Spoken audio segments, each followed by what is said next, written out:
intriga avui, que no se sap què hi ha aquí dintre embolicat. I avui us quedareu tots enganxats aquí fins que desemboliquem perquè no se sap què hi ha. Què deu ser? Un microones!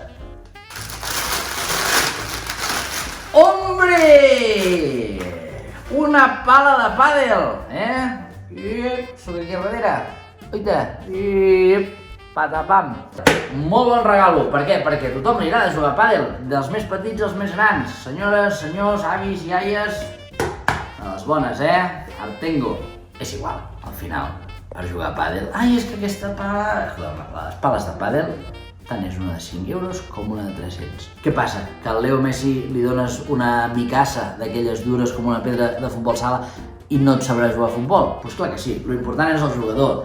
Què passa? Doncs que a pàdel juga a tothom, perquè és un esport que et permet jugar a molt alt nivell i et permet jugar caminant. Hi ha molt senyor i molta senyora que van a passar la tarda. Aquells polos apretadets que surt una mica la panxa per sota. Bueno, escolta'm, està bé. Mentre estan allà, fan esport, que fan vida saludable. El pàdel, un esport difícil de combinar. Has de ser 4. Llavors, coordinar 4 persones que es posin d'acord, o sigui, aquell dia em va bé.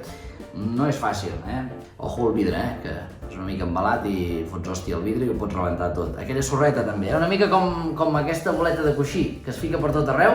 És perquè així el peu rellisca una mica, si no queda molt clavat i és dolent pels genolls el pàdel, diuen.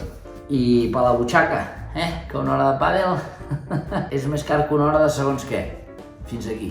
Aznar jugava a pàdel, Ja et marca una mica la línia de tot plegat.